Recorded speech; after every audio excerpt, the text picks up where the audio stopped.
Benvenuti a questo quinto ed ultimo seminario all'interno del quadro di progetto internazionale Le Perugia nel mondo, sviluppato da Codex 39 con la partecipazione della Camera di Commercio italiana per la Francia di Lione, il Comune francese di Perugia e la delegazione italiana del Comune di Perugia.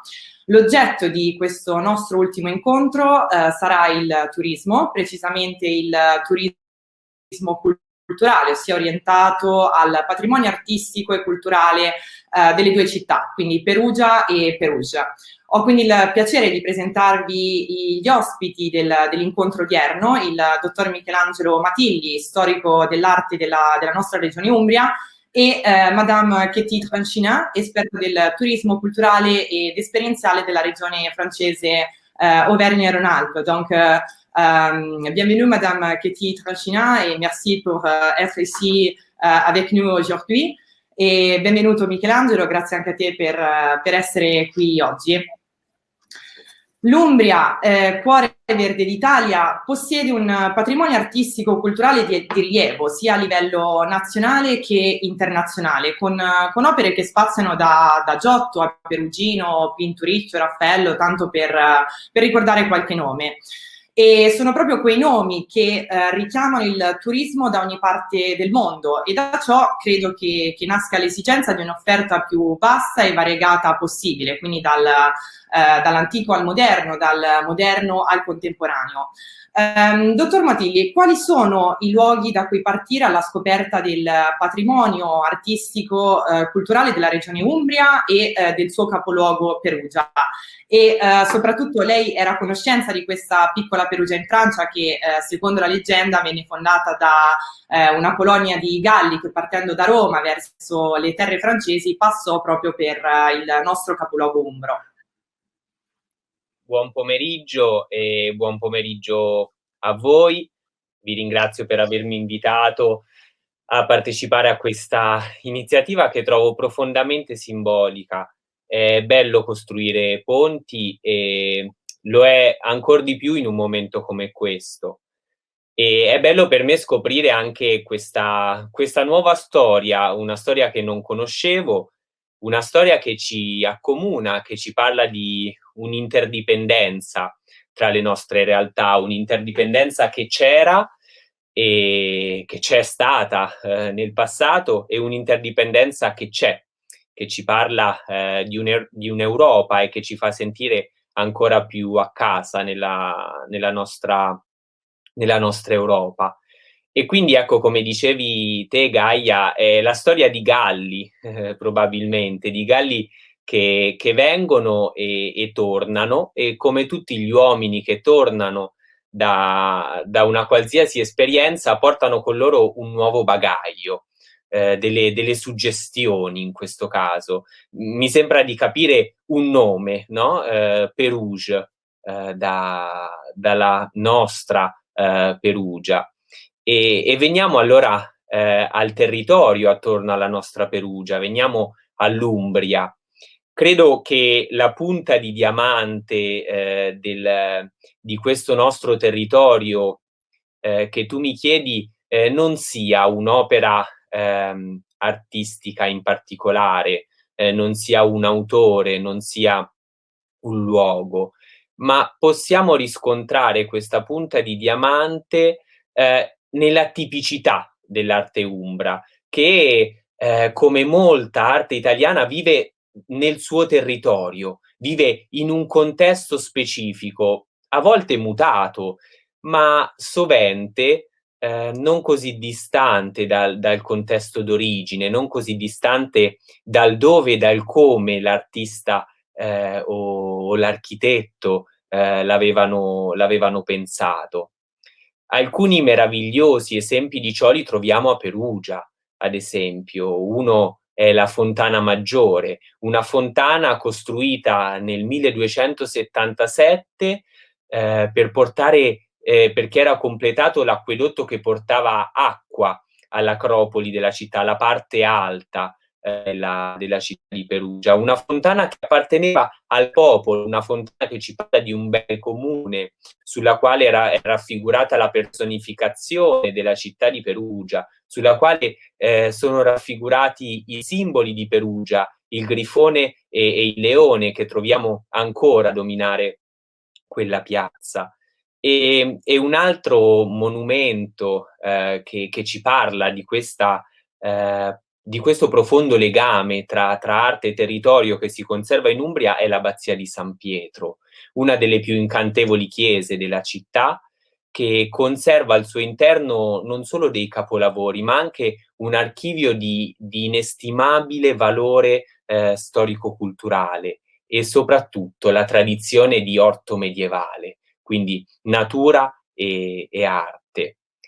E poi, vabbè, al di fuori della città di Perugia c'è un pullulare di borghi di cui parleremo, c'è un pullulare di chiese, abbazie, cappelle e di luoghi che sì, a volte ci parlano di un'arte forse di alto livello, di un'arte ricca, ma quello che domina in Umbria è l'arte semplice, un'arte diffusa, che si fa fatica a scoprire in una vita. E quindi ecco, tante piccole tracce di storia e di bellezza.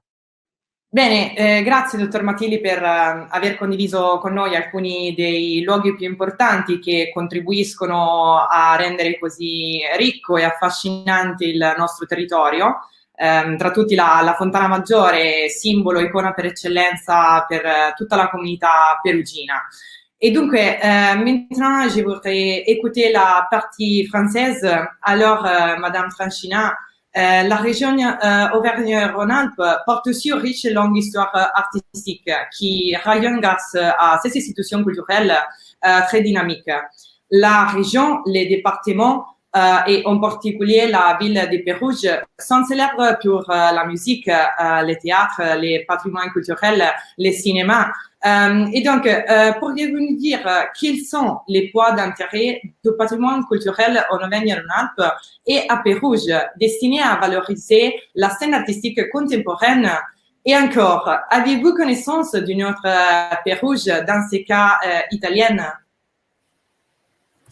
Bonjour à tous, merci pour l'invitation.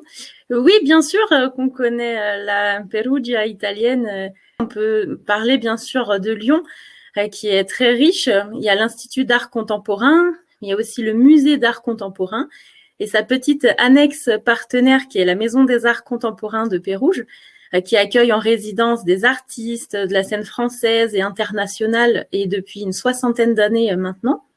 Alors, c'est l'occasion d'amener l'art à la campagne, l'art contemporain au plus près des gens. Alors après, le musée de Lyon, lui, propose des expositions temporaires qui créent des dialogues entre les œuvres des collections du musée et les artistes émergents.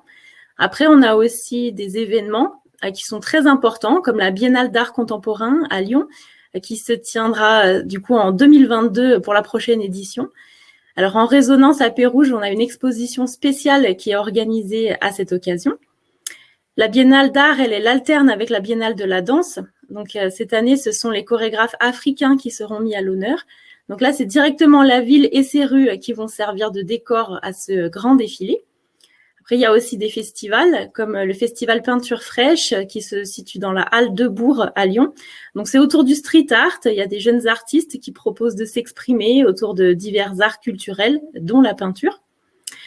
On peut parler aussi de Saint-Étienne pour la région, qui est la seule ville française dans le réseau UNESCO des villes créatives de design, riche d'une biennale internationale du design, d'une école d'art et de design, d'un musée d'art moderne et contemporain, de la cité du design ou encore du patrimoine de l'architecte Le Corbusier.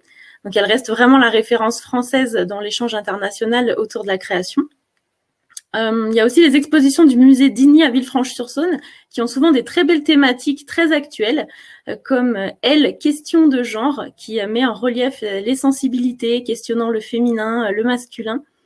Moi, j'ai beaucoup d'affection pour un petit musée qui est le musée d'art sacré contemporain à Saint-Hugues de Chartreuse, le musée Arcabas. Arcabas, c'est le peintre de l'âme. C'est un musée situé dans une chapelle du 19e siècle, au pied de la Grande Chartreuse. C'est un cadre qui est magnifique. Il y a 11 œuvres qui sont proposées, et ce gratuitement, hein, tout au long de l'année. Après, on va avoir des lieux plus modestes, plus méconnus, qui proposent à l'occasion de journées européennes du patrimoine, par exemple, hein, des créations contemporaines.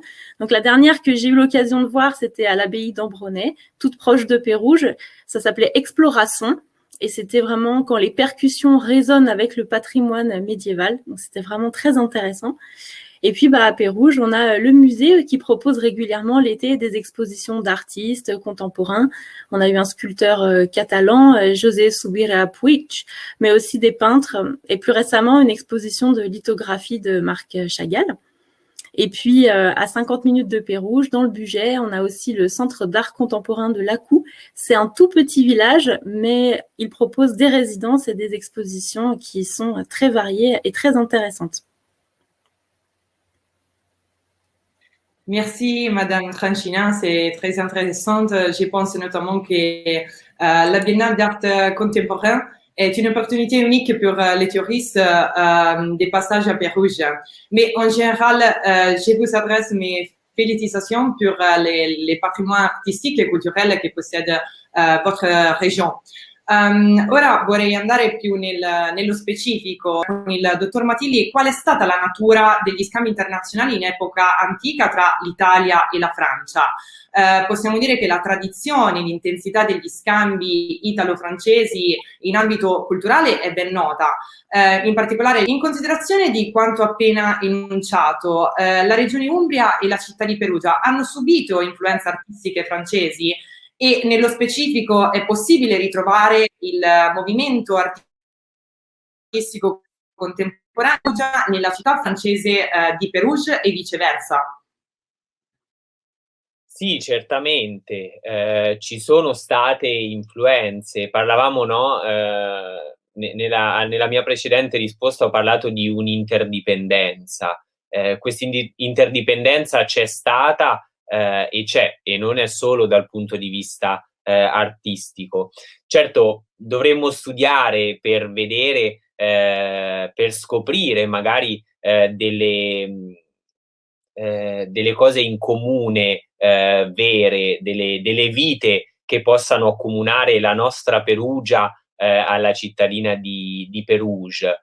Però semplicemente pensiamo al nostro Medioevo, non facendo riferimento alle due città, ma parlando di Umbria, quando in generale anche a scuola, no, quando ci spiegavano il Medioevo si faceva riferimento ad un'età buia, e poi crescendo ci si chiede ma dov'è questo buio? Cioè, andando a vedere ad esempio la Sainte-Chapelle parigina o la Basilica di San Francesco d'Assisi, dov'è questo buio? Ce lo chiediamo, no? Eppure sono tutte e due delle strutture, delle chiese costruite, concepite nel Medioevo.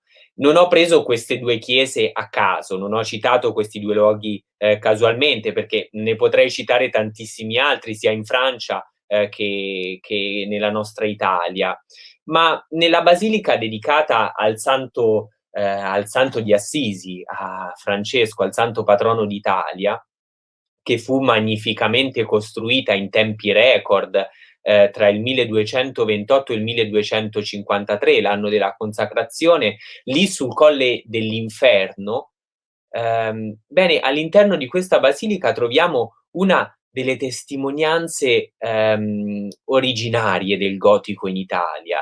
Nelle opere e all'interno del transetto destro, sollevando la testa, troviamo una trasfigurazione e una loggia in tridimensione con busti di santi, con clipei angelici, e questa loggia gli storici dell'arte l'hanno attribuita ad un maestro oltremontano, un maestro inglese forse, o più probabilmente francese, hanno scritto gli storici dell'arte, che venne ad Assisi assieme alla sua bottega e fu chiamato per la prima decorazione di questo luogo, al fianco di Cimabue. Quindi c'era uno scambio evidente che riscontriamo, no? Ancora sulle pareti di queste meravigliose chiese. la Basilica di San Francesco è una basilica papale che nel suo essere ad aula priva di navate richiama la Regia Sainte-Chapelle. Ecco perché ho citato la Sainte-Chapelle. La pianta delle due basiliche è analoga, la concezione è la stessa, simbolo di un potere che in Francia era il potere regio e che nell'Italia di quell'epoca era invece il potere papale. Certo, in San Francesco troviamo più mura, meno vetrate, un gotico che venuto dal nord risulta un pochino anacquato, no? dalla tradizione artistica romanica. E però a pochi passi da lì troviamo un altro personaggio che probabilmente deve molto alla Francia. A pochi passi da lì troviamo le storie di San Francesco, affrescate dall'artista più innovatore, dall'artista più moderno dell'epoca, affrescate da Giotto. E Francesco deve qualcosa alla Francia, perché probabilmente innanzitutto gli deve il suo nome. Si narra nelle leggende che fu il padre Pietro di Bernardone a tornare dalla Francia, vedere suo figlio appena nato e dargli nome Francesco, proprio dal suo viaggio, no? nelle terre francesi. E poi la stessa madre di Francesco era di quella nazionalità. Quindi il giovane Francesco che oggi celebriamo nelle nostre chiese, ricordiamo come patrono d'Italia, anche lui respirò un po' di aria francese. Bene, grazie dottor Matilli. Impressionante se si pensa appunto che nell'età buia furono realizzati dei capolavori che insomma ancora oggi attraggono migliaia di turisti dall'Italia, ma insomma da ogni parte del mondo. E sempre in relazione alle influenze artistiche internazionali, vorrei ascoltare ora la nostra ospite francese. Madame Tranchina, qu'est-ce que vous pouvez nous dire par rapport aux influences internationales et notamment italiennes subies par la ville de Pérouge et par la région Auvergne-Rhône-Alpes? Concernant la peinture, le village de Pérouge, lui, il a été immortalisé par différents artistes modernes et contemporains, le plus célèbre étant Maurice Utrillo, fils de Suzanne Valadon, qui est une célèbre artiste peintre française, et de Miguel Utrillo, qui est ingénieur et artiste catalan. Donc ce beau tableau qui représente la place centrale de la cité médiévale, il est exposé au monastère royal de Brou, à Bourg-en-Bresse, un lieu qui va d'ailleurs mettre à l'honneur Suzanne Valadon cet été, donc la mère de Maurice Utrillo. Alors Suzanne Valadon, elle pose pour des artistes internationaux comme Vincent van Gogh, Théophile Alexandre Steinlen, qui est peintre, graveur, illustrateur suisse, ou Federico Sandomeneghi, qui est peintre impressionniste italien. Donc elle va apprendre de leur technique, elle va les regarder faire, elle va nourrir son art de ses influences très variées. Edgar Degas va la soutenir et elle va devenir la première femme à rentrer à la Société nationale des beaux-arts en 1894. Donc elle aura aussi tout le soutien de son grand ami Pablo Picasso jusqu'à la fin de sa vie. Donc Suzanne, elle va encourager son fils Maurice Utrillo, qui était son modèle préféré quand il était petit, dans sa démarche artistique. Elle va lui transmettre cette démarche et donc lorsqu'il commence à peindre à son tour, il sera influencé par les influences de sa mère. Merci Madame Tranchina, c'est magnifique écouter et ressentir l'atmosphère magique qui règne dans votre réalité. Dunque, arrivati alla conclusione di questo seminario e di questo ciclo di incontri dedicati alle città di Perugia e di Pérouge, possiamo affermare che la Francia e l'Italia sono due paesi molto legati tra loro e questo legame è dovuto, tra le altre cose, ad una questione di vicinanze. Prima tra tutte la vicinanza geografica che ha facilitato lo scambio in senso fisico, non solo di persone, ma anche di servizi, di merci e di capitali. la vicinanza storico-politica e quella demografica, la vicinanza di valori, ma soprattutto per quello che ci interessa, la vicinanza artistica. Hanno tutte influito a diverso titolo a rendere la Francia e l'Italia due nazioni sorelle. E in conclusione, dottor Matilli, in qualità di storico dell'arte, quale percorso turistico, culturale vorrebbe consigliare ai nostri ascoltatori francesi che verranno presto a visitare Perugia e la nostra regione Umbria? Venendo in Umbria, chiunque scegliendo le giuste mete potrà fare un itinerario per scoprire la storia e l'arte che di quella storia è espressione, dalle antiche popolazioni degli Umbri che abitavano questi territori e che diedero il nome a questa regione, alle emergenze etrusche, fino alla più recente arte contemporanea. L'Umbria è veramente un luogo di natura, un luogo di vita, un luogo di arte. I suoi borghi è come fossero dei palinsesti delle differenti fasi storiche. Allora vi posso lasciare alcuni scatti, sarebbe troppo lungo andare a citare tutti i borghi, tutte le meraviglie dell'Umbria.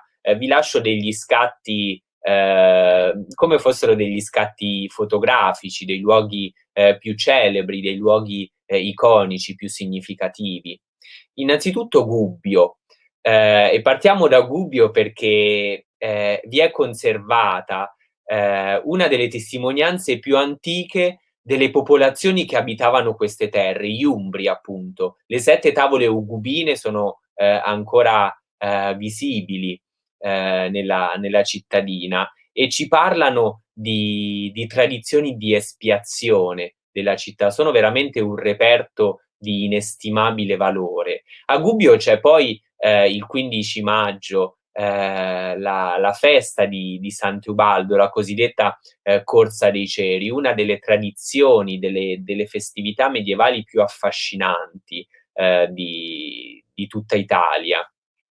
Poi Spello e Assisi, le quali conservano entrambe degli squarci di bellezza del periodo romano. Assisi fu municipium romanum, e sia a Spello che ad Assisi troviamo domus romane visitabili. Si può veramente fare un salto nel passato, nell'antica Roma, ritrovarsi avvolti da pareti affrescate, camminare su pavimenti di mosaici completamente decorati. Assisi è conservato il foro romano, è visitabile il tempio di Minerva che domina la piazza del comune. E queste due sono due città anche vive nelle loro tradizioni. A Spello, per esempio, ricordiamo la celebre infiorata di Spello, ad Assisi la festa di Calendimaggio. Ma il Medioevo, con le sue chiese, le sue abbazie, le sue fortezze, i suoi castelli, lo ritroviamo un pochino sparso per tutta la regione, come dicevamo prima. E se si vuole vivere un passaggio dal Medioevo dei fondi oro per quanto riguarda le tavole medievali ed arrivare al Rinascimento, allora dobbiamo tornare a Perugia a visitare la Galleria Nazionale dell'Umbria. Lì percepiamo proprio sulla pelle, i nostri occhi percepiscono, vivono questo passaggio della pittura umbra, dal Medioevo al Rinascimento, fino con Perugino, con importantissimi esponenti dell'arte umbra. E mi sono dimenticato prima di citare all'interno del gotico anche Orvieto con il proprio Duomo. Se ad Assisi vediamo un gotico un pochino diluito, a Orvieto possiamo entrare in una chiesa gotica di immane bellezza e respirare anche il Rinascimento all'interno della cappella di San Brizio affrescata dal Signorelli. Infine possiamo fare un salto perché in Umbria è un'Umbria contemporanea, un'Umbria che è patria, che è terra d'origine e meta di artisti del Novecento. E partiamo allora dal futurismo di Dottori, che nasce e muore a Perugia, all'arte concettuale di Burri, di cui possiamo fare veramente esperienza a Città di Castello, a Palazzo Albizzini e agli ex seccatoi del tabacco, lì alla Fondazione Alberto Burri. E poi possiamo scoprire l'arte astratta e coloratissima di Dorazio e le sculture di Beverly Pepper. Questi due ultimi artisti scelsero Todi, un altro bellissimo borgo medievale, come luogo in cui pensare a dei progetti per la loro arte, dei progetti per il futuro. Quindi l'Umbria è anche una terra in divenire, come purtroppo in questo caso è in divenire in tutta quella zona della Val Nerina, colpita dai ormai non recenti eventi sismici, ma che ancora sta lottando, e lì sono venuti a mancare degli importantissimi siti di arte, di bellezza, ma non abbiamo dubbi che ritornerà a splendere quella terra, anche grazie a coloro che scelgono ogni giorno di viverci e di lottare, di continuare a vivere in quelle terre magnifiche. Ecco, questi sono pochi scatti, perché io sono 26 anni che sono qui in Umbria e ancora non l'ho finita di scoprire, quindi veramente sono gli scatti principali per coloro che vengono in Umbria una settimana, e comunque vi consiglio veramente almeno un giorno di dedicarlo al perdervi in Umbria, di dedicarlo allo scoprire un qualsiasi borgo a caso, e vedrete che c'è tanta bellezza anche lì.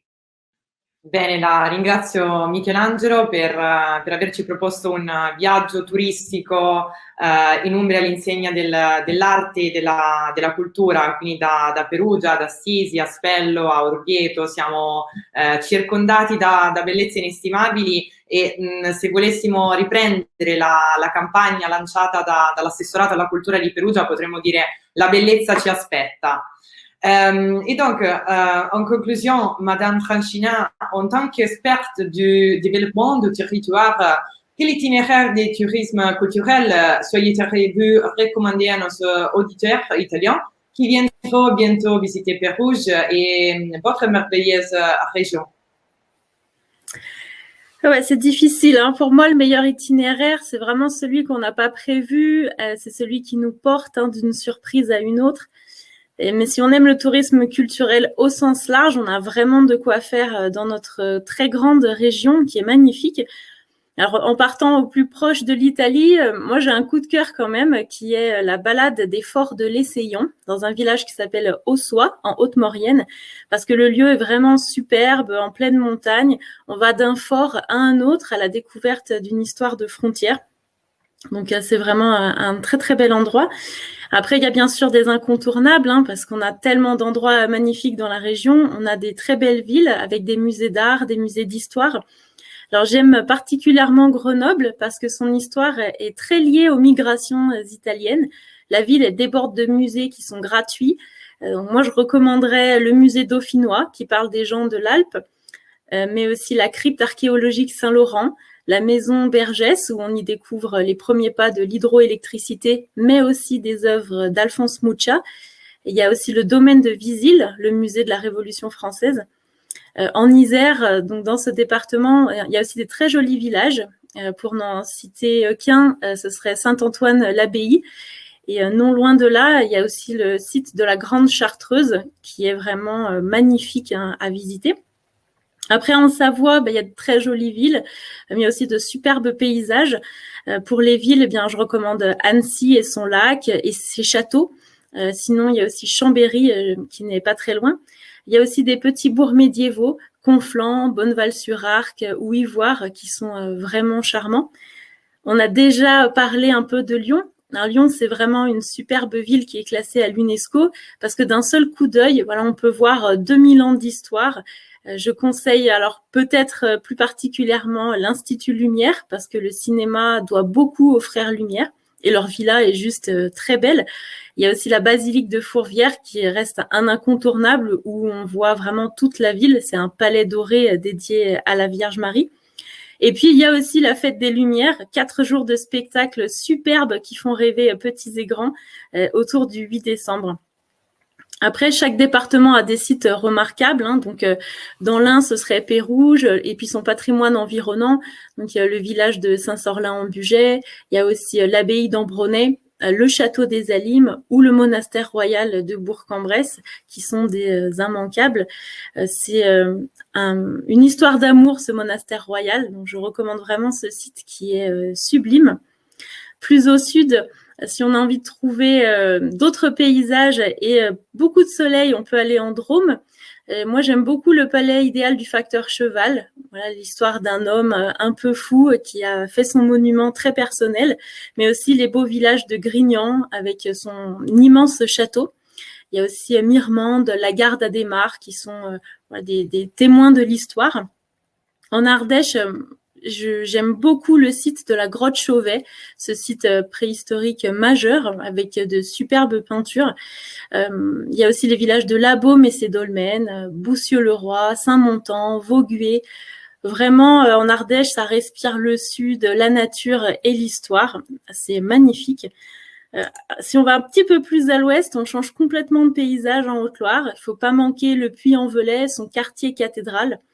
Il y a aussi le départ du chemin de Compostelle depuis le Puy-en-Velay.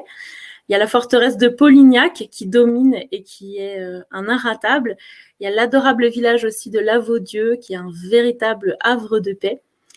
J'ai vraiment aimé la basilique de Brioude, les villages d'Arlampe ou de Blel qui sont vraiment très poétiques. Alors, je connais un peu moins l'Auvergne, mais pour le Massif central, en immanquable, il y a Clermont-Ferrand et le bourg médiéval de Montferrand, qui sont très particuliers avec cette belle pierre volcanique foncée. Dans le Cantal, il y a Salers-Vaux-le-Détour pour son village et son délicieux fromage. Et dans l'Allier, Vichy, la ville thermale de Charmes ou le Centre national des costumes de scène à Moulins sauront vous séduire. Puis pour terminer, je voulais parler aussi un petit peu de nos beaux festivals de musique. On en a dans tous les genres, dans cette grande région qui est Auvergne-Rhône-Alpes. Alors pour n'en citer que quelques-uns, on a de la musique baroque et ancienne à Ambronay, de la musique classique sacrée à la Chaise-Dieu. Le festival Berlioz à la Côte-Saint-André va mettre en valeur la musique du compositeur, mais pas seulement. On a aussi du jazz à Vienne, puis des festivals pop, variété, rock à Musilac, à Aix-les-Bains ou à Chamonix, et puis aux Nuits de Fourvière à Lyon. Et puis on a même un festival de musique métal à Saint-Maurice-de-Gourdan, près de Pérouges. Merci, Madame Tranchina, pour cette description si détaillée. Je vous avoue que mes préférés, en plus de la ville de Pérouges, sont Grenoble, Annecy et Lyon. Et j'espère que cet été, nous pourrons continuer à voyager et à découvrir tous ces lieux merveilleux.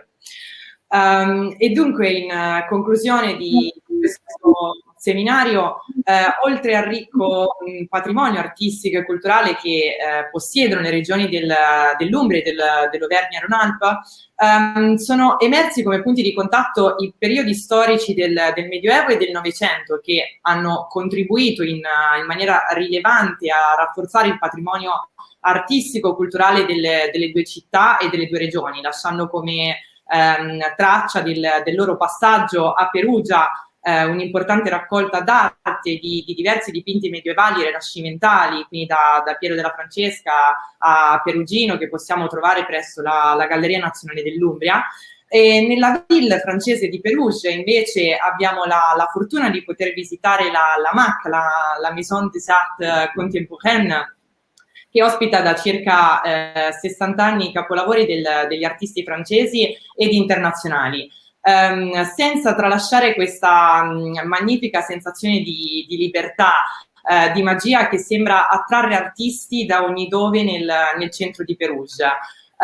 I commercianti della villa di Perugia che abbiamo intervistato noi come Codex 39 ci hanno raccontato che questa ambiance sembrerebbe indurre ogni artista odierno a trasferirsi in questo borgo medievale alla ricerca di di questa atmosfera idilliaca. Se volessimo utilizzare un anglicismo, potremmo dire che sono alla ricerca di un insight, di un'intuizione, quella lampadina che si accende all'improvviso e che ci rende entusiasti, creativi, folli. E con questa sensazione di leggerezza, di speranza che credo sia arrivata un po' a tutti noi oggi, ringrazio di nuovo gli ospiti di questo seminario, il dottor Michelangelo Matilli, storico dell'arte, e Madame Petit Francinat, esperta del turismo esperienziale e culturale di Perugia e della regione Auvergne-Rhône-Alpes. Donc, merci Ketty.